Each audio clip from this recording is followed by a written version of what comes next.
Hello guys, आज हम discuss करेंगे एक्सरसाइज 3.1 के बारे में। इसके पहले हम रियल नंबर और पॉलिनोमियल के बारे में डिस्कस किया है। मेरा ये चैनल पे क्लास 10 का पूरा सिलेबस कराऊंगा। अगर मेरा चैनल पे पढ़ना चाहते हो तो प्लीज़ सब्सक्राइब कर दो, उसके साथ साथ बेल आइकन भी दबा दो और अपने सारे दोस्तों के साथ जरूर शेयर करो। सो देखो एक्सरसाइज 3.1 में क्या है। Question number 1, Rohim tales his daughter. Rohim ने अपने बेटी को बोला कि 7 years ago, 7 साल पहले, I was 7 times as old as you were then। इसका मतलब क्या है? रोहिम ने अपने बेटी को बोला कि 7 साल पहले तुम्हारा जितना एज था उससे 7 गुना था मेरा। इसका मतलब अगर रोहिम का बेटी का 1 साल था तो रोहिम का था उसका 7 गुना। दैट मीन्स 7 1 जा 7, दैट मीन्स रोहिम का 7 साल था। अगर रोहिम का बेटी का 2 साल था सो 7 2 जा 14, सो रोहिम का था 14 years। Also 3 years from now, आज से 3 साल बाद, आई शैल बी 3 times, मैं तुम्हारा 3 गुना हो जाऊंगा, old age you will be, तुमसे।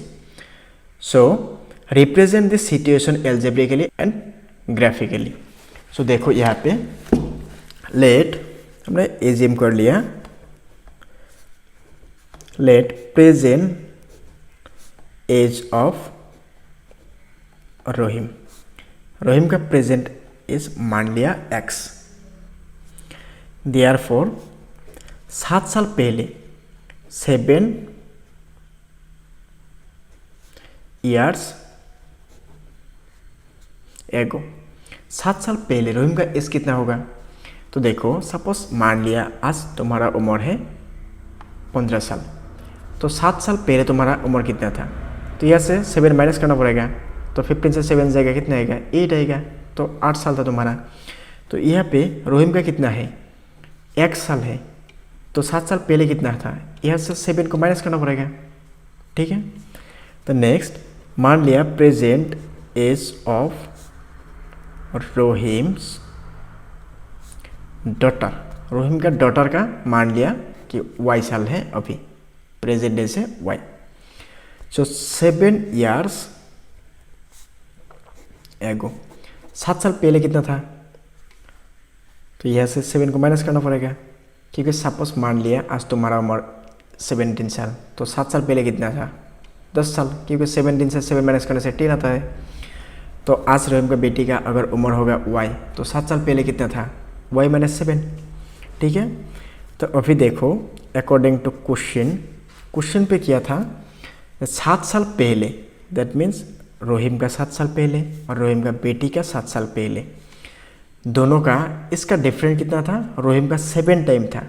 यहाँ पे देखो हम 7 को मल्टीपल करेंगे, किसके साथ मल्टीपल करना है अभी? तो यहाँ पे रोहिम है, रोहिम क्या है? फादर है, तो फादर का एज ऑब्वियसली ज़्यादा होगा। सो हम बेटी के साथ, दैट मीन्स बेटी के उम्र के साथ हम 7 एक मल्टीपल कर देंगे, तो ये इक्वल हो जाएगा। तो इसको भी सिंप्लीफाई करो, तो 7 माइनस एक्स, तो 7 के साथ y मल्टीपल करने से 7y, माइनस है तो माइनस 7 के साथ 7 का मल्टीपल। तो यहाँ पे x माइनस 7 है, यहाँ पे कितना है? 7y है, 7 7 जा 49 आएगा। तो इसको एक काम करो, इसको लेफ्ट साइड में लेके आओ, x माइनस 7 प्लस था तो माइनस 7y, माइनस था तो प्लस 49 इजिकल टू 0। तो यहाँ से लिखो 7 क्या है? ये माइनस है तो ये प्लस है, तो यहाँ से इसको माइनस कर दो, माइनस करने से 49 से 7 जाएगा तो कितना आएगा? 42 आएगा। और यहाँ पे कितना था? माइनस 7y था, और ये बड़ा वाला क्या था? पॉजिटिव था, तो पॉजिटिव 42 आएगा इज इक्वल टू 0। तो ये हो गया हमारा इक्वेशन 1। नेक्स्ट देखो, नेक्स्ट क्या है? 3 साल बाद, दैट मीन्स 3 years लेटर, 3 साल बाद। आज रोहिम का उम्र कितना है? 1 साल है।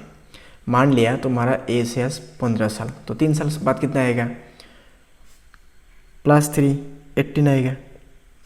तो यहाँ पे x के साथ 3 प्लस कर दो, ये हो गया रोहिम का एज। रोहिम का बेटी का कितना आएगा? तो रोहिम्स टोटल, तो उसका क्या था? y था, तो y के साथ 3 प्लस आएगा।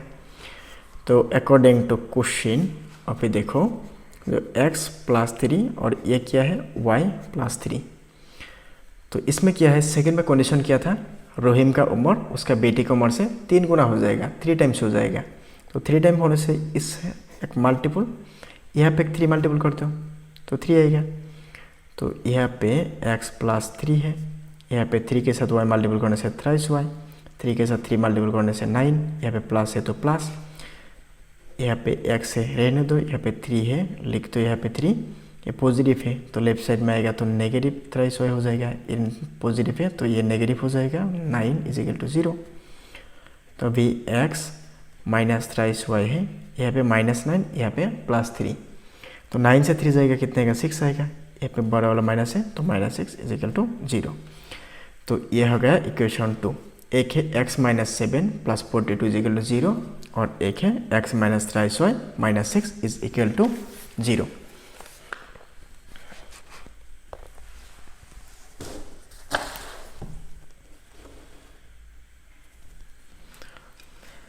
ठीक है, अभी हम इसको देखो, इक्वेशन 1 क्या था, x minus 7y plus 42 is equal to 0, ये था इक्वेशन 1। और 2 पे क्या था, x minus thrice y minus 6 is equal to 0, ये था इक्वेशन 2। तो अब हम यहाँ से टेबल बनाएंगे। देखो यहाँ से हम क्या लिख सकते हैं, x minus 7y plus 42 is equal to 0, therefore minus 7y is equal to plus 42 right side में जाएगा तो माइनस 42 आएगा, प्लस x राइट साइड में जाएगा तो माइनस x आएगा। तो यहाँ से हम क्या लिख सकते हैं, माइनस 7y, यहाँ पे भी माइनस है, यहाँ पे भी माइनस है, माइनस कॉमन लेने से ये क्या आएगा 42 प्लस x, क्योंकि यहाँ से ये क्या है नेगेटिव है, नेगेटिव के साथ पॉजिटिव मल्टीपल करने से नेगेटिव, नेगेटिव के साथ पॉजिटिव मल्टीपल करने से नेगेटिव। तो यहाँ पे 7y क्या हो रहा है, मल्टीपल हो रहा है, तो राइट साइड में जाएगा तो क्या होगा -7, ऊपर में आएगा 42 प्लस x, तो ये वाला minus cancel, therefore y is equal to कितना आएगा 42 माइनस x डिवाइडेड बाई 7। ये हो गया इक्वेशन 1 से सोल्यूशन। सिमिलरली हम 2 से क्या लिखेंगे, 2 पे क्या है x minus thrice y minus 6 is equal to 0, तो यहाँ पे माइनस थ्राइस y है तो माइनस 6 राइट साइड में जाएगा तो +6, प्लस x राइट साइड में जाएगा तो -6, तो यहाँ पे माइनस थ्राइस y है, यहाँ पे 6 माइनस x है। तो यहाँ पे देखो ये -3 क्या हो रहा है, मल्टीपल हो रहा है, तो राइट साइड में जाएगा तो ये क्या हो जाएगा -3 पर x -6 है, तो यहाँ पे -3 है, तो -3 को कैंसिल करने के लिए क्या करेंगे, अगर ये कैंसिल हो गया तो यहाँ पे 3 आएगा, तो यहाँ पे x प्लस हो जाएगा और 6 माइनस हो जाएगा, क्योंकि पॉजिटिव वाला नेगेटिव हो जाएगा, नेगेटिव वाला पॉजिटिव हो जाएगा, क्योंकि यहाँ पे हम एक -1 मल्टीपल कर दिया है। ठीक है, तो देखो ये हो गया हमारा दूसरे नंबर से सॉल्यूशन। तो अभी हम इसको क्या करेंगे, एक टेबल बनाएंगे। तो टेबल बनाने के लिए हम लिखेंगे ऐसे,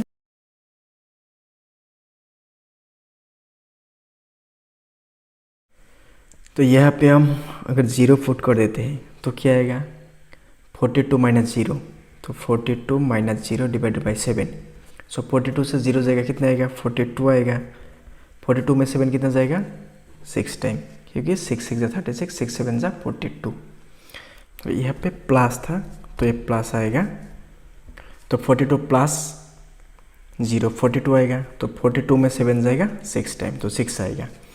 अगर यहाँ पे 7 पुट कर देने से क्या आएगा, देखो 42 प्लस 7 डिवाइड बाई 7, तो 42 प्लस 7 कितना आएगा 49 आएगा डिवाइड बाई 7। 49 में कितना टाइम जाता है 7 टाइम जाते हैं, तो 7 आएगा यहाँ से। फिर यहाँ पे पुट कर दो, सपोज 6 पुट कर दो, तो 6 से 6 जाएगा, तो 6 माइनस 6 डिवाइड बाई 3, तो 6 से 6 जाएगा 0 divide by 3 is equal to कितना आएगा, यहाँ पे 0 आएगा। और यहाँ पे हम 0 पुट कर देने से कितना आएगा, सपोज 0 माइनस 6 डिवाइड बाई 3, तो -6 आएगा डिवाइड बाई 3, तो 2 टाइम्स आएगा, तो यहाँ पे माइनस है तो -2 आएगा, तो यहाँ पे कितना आएगा -2 आएगा। अभी इसको क्या करो ग्राफ में पुट कर दो,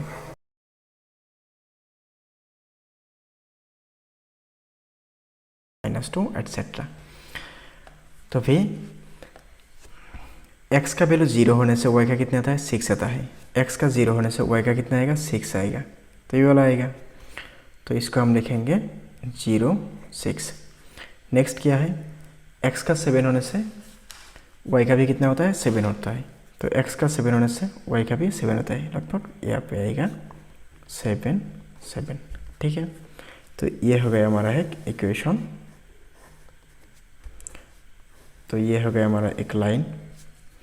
दूसरे वाला में क्या है देखो, x का 6 होने से y का 0 होता है, तो x का 6 होने से y का कितना होता है 0 होता है, तो 0 होने से यह पे आएगा x का 6 0। दूसरा क्या है, x का 0 होने से y का कितना होता है -2 होता है, तो x का 0 होने से y का -2 होता है, तो 0 -2। x का 0 मीन्स कितना है, x का साइड में लेफ्ट साइड और राइट साइड में कितना कर गया है यहाँ पे 0, तो फिर यहाँ पे है ये पॉइंट, क्योंकि ये पॉइंट है 0 0 पॉइंट, दैट मीन्स x का वैल्यू भी 0 है, y का वैल्यू भी 0 है। यहाँ पे x का वैल्यू 0 था तो यहाँ पे है, लेकिन y का वैल्यू कितना है -2 है, तो -2 क्या है, -2 कहाँ है, -2 नीचे है, तो ये है -2। ये दोनों को ज्वाइन कर दो, तो ये आता है हमारा x -7y -42 = 0, ये इक्वेशन से, और ये आता है x -3y -6 = 0 इस इक्वेशन से। ठीक है, नेक्स्ट क्वेश्चन नंबर 2 पे क्या है देखो,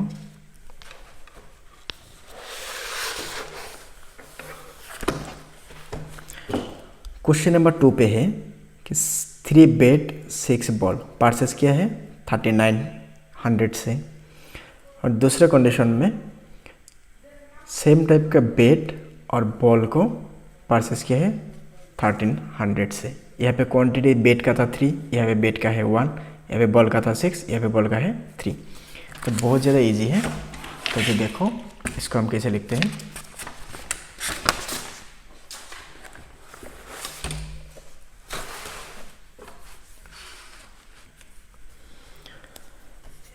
question number 2, let bet is x and ball is y, so therefore first condition में कितना बेट था 3 बेट था, तो 3 × x, और बॉल कितना था 6 था, तो 6 × y, दोनों कितने रुपए में लिया था 3900 से लिया था। सेकेंड कंडीशन में क्या है, सेकेंड कंडीशन में था बॉल था 1, दैट मीन्स 1 × x, और बेट कितना था, यहाँ पे बेट था 3, तो 3 × y = कितने रुपए मिला था 1300 रुपये मिला था। तो देखो 1 के साथ x का मल्टीपल करने से क्या आएगा x + 3y = 1300, तो हम एग्जाम में डायरेक्ट इस लाइन को लिख देंगे, ये लिखने का जरूरत नहीं है, क्योंकि 1 के साथ x का मल्टीपल होने से क्या आएगा x ही आएगा। तो अब इसको ऐसे लिख सकते हैं 6y = 3900 - 3x, तो यहाँ पे हम लिखेंगे y = 6 मल्टीपल हो रहा है तो राइट साइड में जाएगा तो डिवाइड आएगा, तो यहाँ पे 3900 - 3x। सिमिलरली यहाँ पे 3y है तो 1300 + x राइट साइड में जाएगा तो -x = y = 1300 - x / 3। तो हम इसका टेबल बनाते हैं।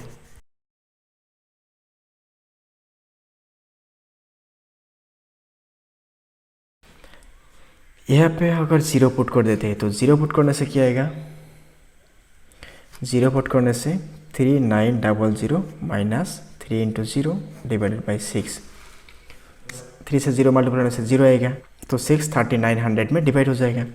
सो 3900 में 6 डिवाइड होने से कितने टाइम जाते हैं, 6 टाइम जाने से 6 6 = 36, यहाँ पे रिमाइंडर है 300, कितने टाइम जाएगा 5 टाइम जाने से 30, यहाँ पे एक 0 है तो यहाँ पे एक 0 दे दो, तो ये कितना आएगा 650 आएगा।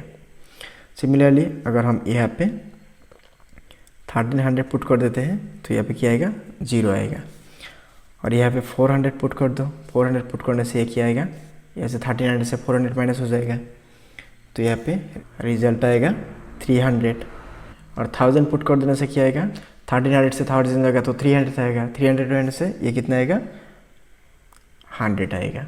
अभी हम क्या करेंगे, इसको हम ग्राफ में पुट कर देंगे। देखो ये क्या है 650, 1300, 400, 300, 100, 1000, ये नंबर बहुत बड़ा है। तो हम इसको क्या करेंगे, डायरेक्ट 100 और 50 ऐसे करके डिवाइड कर देंगे। यहाँ पे 1 2 3 4 5 6 ऐसे नहीं लिखेंगे, ऐसे लिखने से बहुत लंबा हो जाएगा। तो हम डायरेक्ट इसको ऐसे लिख देंगे। Suppose this is the graph.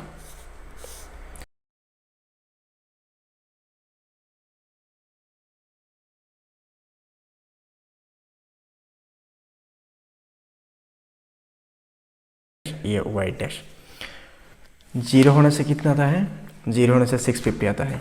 तो x का 0 होने से y का 650, तो ये है 600 और 50 होने से क्या आएगा, यहाँ पे आएगा।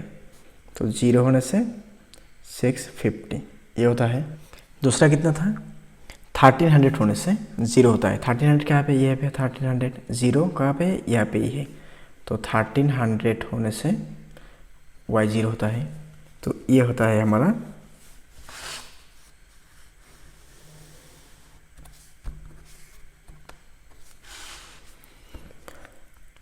Thrice x plus 6y is equal to 3900 का लाइन।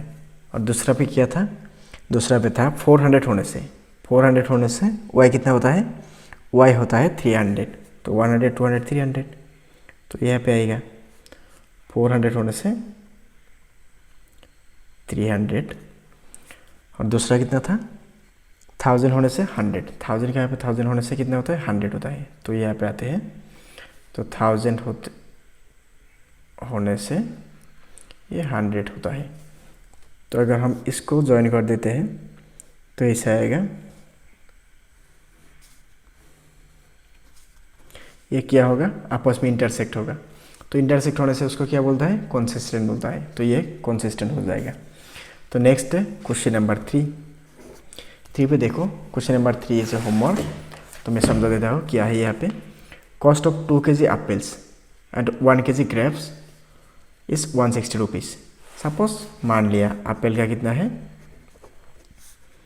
x है एंड ग्रेप्स का y है। तो अभी देखो 2 kilos, that means twice x, 2 kilos apples plus 1 kilo grapes. तो 1 किलो होने से 1 into Y, that means y कितना रुपये में लिया था, 160। उसके बाद क्या है, 4 kilo apples, that means 4x plus 2 kilo grapes, that means twice y, ये कितने रुपये में लिया था, 300 में लिया है। तो ये होगा हमारा 2 इक्वेशन। तो हम इसको क्या करेंगे, कैलकुलेशन करेंगे। इसको कैलकुलेशन करने के बाद इसको ग्राफ में पुट कर देने से वही होगा हमारा फाइनल रिजल्ट। तो ये होमवर्क है। अगर इस क्वेश्चन पे कोई प्रॉब्लम है तो कमेंट में ज़रूर बताना, मैं अगले वीडियो में इसका सॉल्यूशन भी कर दूंगा। तो नेक्स्ट वीडियो में हम डिस्कस करेंगे एक्सरसाइज 3.2। तो गाइस मेरे चैनल पे क्लास 10 का पूरा सिलेबस कराऊंगा, तो प्लीज़ सब्सक्राइब कर दो। उसके साथ साथ अपने दोस्तों के साथ शेयर जरूर करो। मिलते हैं अगले वीडियो में। Thank you.